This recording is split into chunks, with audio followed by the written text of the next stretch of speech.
The Works Park Foundation is ready for your trick-or-treaters. Laura Meany is here. She's the executive director. All the details coming up for Halloween in the Park. Our 5th annual. Unbelievable. We are here. We're ready for it. And it's a biggie, isn't it? It is a biggie. This is a large event for us. I mean, this is, last year, I believe we had 2,500 to 3,000 people walking through the park.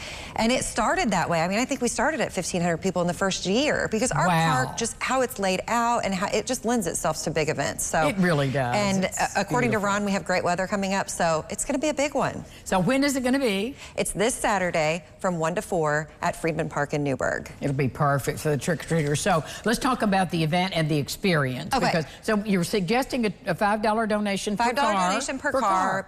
And we said, you know, get a van full of people and bring them in. Bring all your trick-or-treaters. It's not per person, it's per vehicle. It's per vehicle. So you'll come into the park, and then we have booths set up around, and it's very spaced out, so you'll have a nice walking path to see all the booths. We have 30 booths, which are businesses and nonprofits. They hand out candy. Some, I will say, have full-size candy bars, which is a huge hit. I'll bet. So they hand out candy. Friedman Park, Joe Sheeter, the park director out there, he's putting together a hayride, which he does every year, and he does such a fantastic job. How fun is so the that? kids can go on hayrides. Everything out there is free. You can enter to win the costume contest, and we have, I think, 6 categories for the costume contest, including a dog costume contest winner and a family costume contest winner.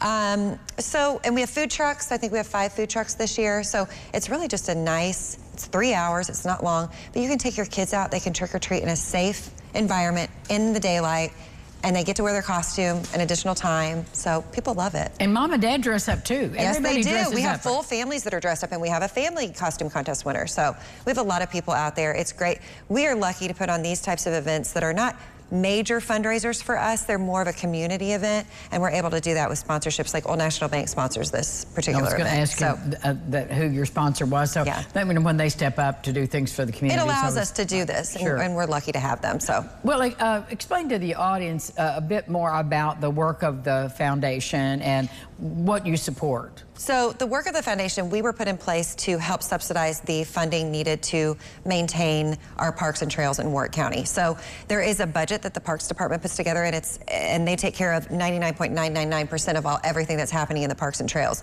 But we come in when there's additional things needed. So for instance, we've heard for years that there needs to be an additional shade structure near the playground. We just ordered that shade structure from Anchor locally here. So that will be installed soon. So we listen to the additional needs that might not be covered by the budget, and we try to fundraise for those. So that's our latest project. Well, and that's a good one too. I mean, you do need shade on the playground. It's hard to take little kids out there, and it's too hot because there's not much shade. So that's the kind of things that we do. If they need additional equipment that isn't covered in their budget, we help fundraise for those types of projects and items too. How many acres does the park cover? Oh gosh, so the park, I think, has an additional, don't quote me on this, maybe 25 acres that's not even developed, and I think there's maybe 25 acres that's developed. So it's big. It's a huge property. It's a huge space, and if you think about the number of staff that they have out there, they do a phenomenal job because it's not very many people that take care of that park, but they do. I mean, you would think they had a staff of 20 with how they do it. It's immaculate under Joe's out leadership. there. I mean, it really is immaculate, well laid out. So bring the family for some fun and support the work of the Warwick Parks Foundation and have a full-size candy bar. Yes. We'll be back with more lifestyles right after this.